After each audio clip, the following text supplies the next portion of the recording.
Welcome to our podcast, Teach, Assess, Learn from CTAL. This is Dr. Sophie LeBlanc, postdoctoral researcher at CTAL. And I'm Dr. Rose Moravchik, the Assistant Director for CTAL. We are going to talk about our first Friday roundtable that happened on October the 7th. It was led by Paul Hyde from Academic Technology Services. This topic, presentations and making the most of them for your class, was divided up into three primary moments. The introduction that Paul offered us by way of an activity was thinking about what really works and what doesn't work in PowerPoint slides. We focused on a bunch of slides with a bunch of different examples of maybe not as effective presentations. After that section, he led us in a 20-minute tutorial about best practices. And then we concluded with some time for a group activity to really emphasize the principles we had learned in individual PowerPoint presentations. And before we get into all of the great tips we learned for designing presentations, I wanted to stress a point that Paul made, which is that presentations in PowerPoint or using other pieces of technology are really only one aspect of your teaching in class. And so we're always thinking about how we can best use these tools to support our goals. One fun fact we learned in this very beginning is that the attention span of your audience, research shows us, drops off after about, 18 minutes, he said? Yeah, about exactly what it takes for a TED Talk to happen. Yeah. So if you're thinking about how to chunk your lectures or your classes out, that 18 minutes sweet spot is really the point to be going after. Right. And our first principle from our tutorial was the idea that when you do a presentation, when you start a class, you should tell a story or ask a profound question or a deep question, right?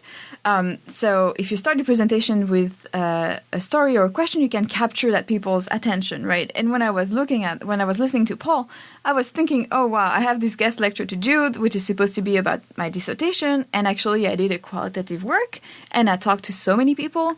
And I was like, I could tell Pedro's story. You know, I actually took great lengths in my dissertation, which I don't think my committee was so hot on, to really talk about a day in Pedro's life. So I started, Pedro wakes up at 3 a.m. He goes to the informal garment market. He goes and sells his clothes. Then he comes back at 11 a.m., takes a nap. Then he works on sewing clothes, then hang out a little bit with his family, and then has to go back to bed right after, which for him was actually an improvement from just sewing clothes all day. Those little sort of anecdotal stories, right? Everybody knows what a day in their life looks like. You're immediately giving your audience something to hook into about what you're talking about. And so for Sophie and her presentation and any of your presentations, the challenge is, how do you represent that in your presentation? Would you do a schedule? Would you do a photograph of Pedro? There's ways to get that hook right in from the beginning. Right, so those are still things that I need to determine very quickly. There we go. And I think that Paul started us with the showing us slides, as Rose said, that prompted us to think, oh, what is wrong with those PowerPoint slides, and just kind of reminded us that sometimes we actually do that, Text-heavy slides, bullet points, plain white backgrounds, the things we've all seen hundreds and hundreds of times that really helped get us thinking, what could we do differently? And what is it about that presentation of text on plain background, or in some cases, 15 images back to back, that really doesn't work for us and doesn't work for our students for their optimal learning? Right, and I think one person really raised the point that was really interesting, that some of the slides were in a color scheme that really wouldn't work for people who have visual impairments. Right. Which we still always need to be very mindful of diversity in our classroom. Exactly. So that was the first principle. The second principle was the idea that we need to simplify our slides.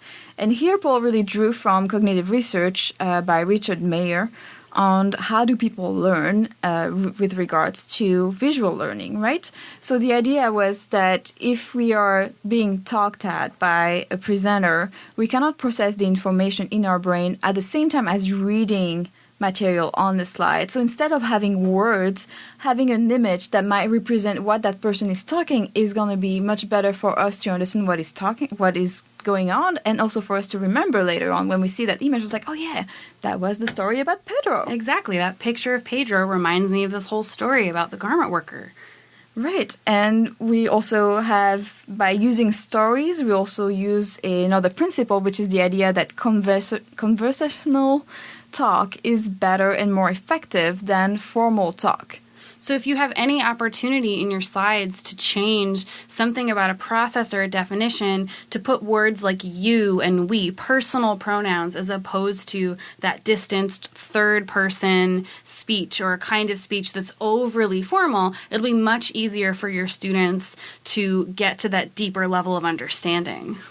Right. And the last principle that we had was the idea that we need cues to emphasize what's important.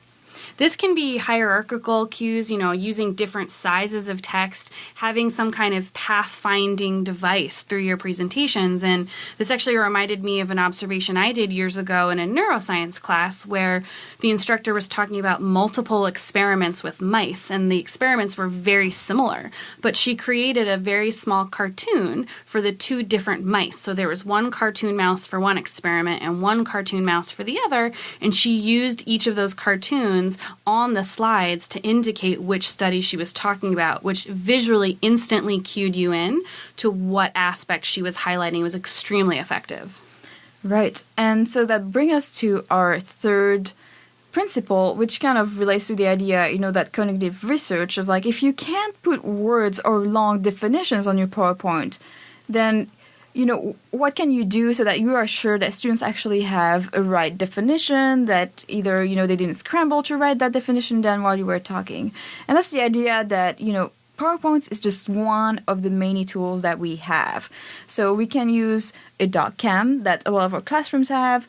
We can use a projector that some of classrooms still have. Yeah, the old overhead, yeah. And I think the thing that both Rose and I were like, what? We never thought of that, was the idea that we can use note view. In PowerPoint, the notes view, yeah.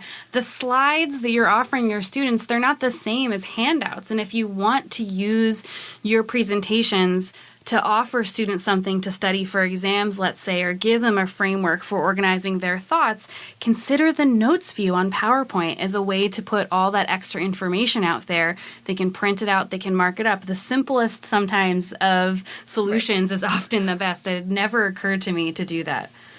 And so finally, after we went through that tutorial and had those three principles, we actually went into groups and started working on our own rubric. So the idea that we can have a PowerPoint presentation that we assess ourselves. Creating this framework for how we're going to evaluate our own PowerPoints is really part, again, of thinking about using the right tools for the right problems in your classroom, the right tool for the right job. So we came up with a couple of ideas. Paul handed out a sample rubric, a sample framework, which had 11 separate principles. We just want to highlight a few of them for you here if you're thinking about doing this. One would be to consider, is there a clear introduction to your presentation? Is there a strong framework that's grounded in that first story, either about Pedro, or is there something that grounds it into that big question? Have you offered your students a way to find their way through the presentation, like little marking devices, like a hierarchy? And finally, if you are going to use images, are they supporting what you're talking about? To get back to the research that Sophie was highlighting, if you're going to have an image that's meaningful, what's that connection then to the presentation you're offering your students? Those are just some ideas for how you could evaluate your own PowerPoints.